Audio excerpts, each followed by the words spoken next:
So I come to this garden in my neighborhood every now and then, and it's like the quietest space I can find in Brooklyn. And even now, there's a plane going above me, and I can hear some motorized vehicle in the background, some people talking as they pass by, the birds, which is always nice. And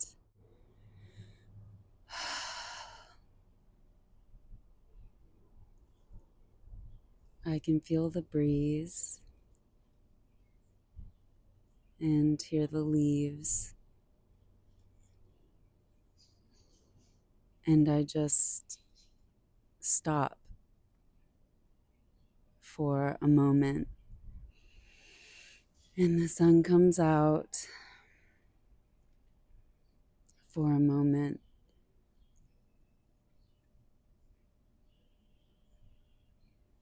I've just been moving so fast, going and going and going and going and doing and doing and doing and doing. And I've left barely any space to just be.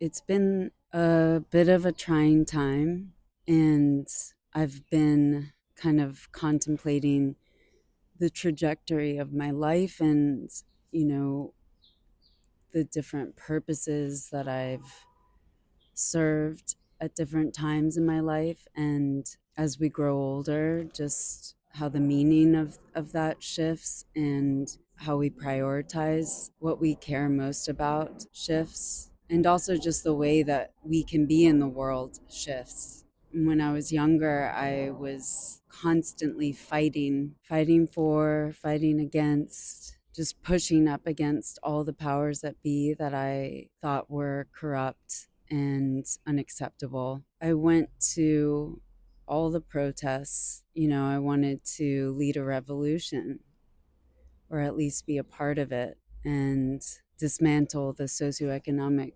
system that I found to be horrifically unjust. And after a while, it nearly killed me, that path. I remember so clearly one of the protests. It was the inauguration of a certain president. And I remember screaming against these metal barricades, behind which were all of the limos passing by with all of the politicians in them in their blacked out limousines. And after so much screaming, it became apparent to me that we weren't changing anything, that man was going to become our president that day. And I think something truly shifted in me that day in a way that would change the trajectory of my life. And ever since, I've been trying to find a way to be in the world that enabled me to still devote myself to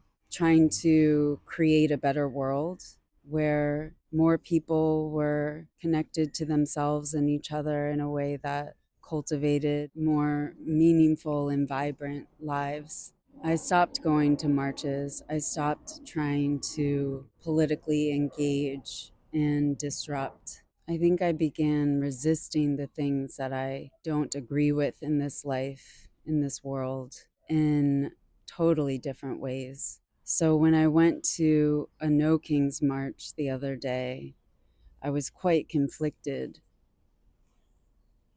While I was there, afterward, well, beforehand as well, asking myself the questions of whether or not it was doing anything, whether or not we were changing anything, whether or not it was just a way for us to feel better about ourselves, for showing up and doing our civic duty and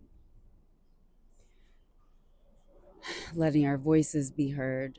But what I was overcome by was the fact that everyone was so peaceful and full of joy and humor and light. It just was such a stark contrast to the protests that I had frequented in my younger years. And I think I came away with this understanding that resistance and change and purpose can look many different ways. There are many different front lines that we can be a part of. There are people who are politically driven and active and fighting for the changes that I devoted myself to when I was younger, and I'm very grateful for them. There are other people who quietly care for others behind closed doors every day. There are people who teach the youth and help shape them into future catalysts for change in our societies. There are people who just provide a space for others to gather and connect with one another and more deeply with themselves. And I think that's really what I've been more focused on these past years. I've been creating a space, and although we are a small group, at least now, it's felt really nourishing and reaffirming. I think that's what I left that No King's March feeling was just, it was just nice to see how many people still care and want to show up for each other, for their children, for their children's children, and for themselves. So I will continue to show up in my own way in the small but mighty community that I've created, and I am trying to nurture, encouraging others and myself to stay connected to our creativity and to honor how precious that is and how necessary it is for us to live meaningful lives, fulfilling lives. So I'm just going to keep going. And if you'd like to join, I'll put a link in the description below, and you can reach out. I will see y'all in the next one.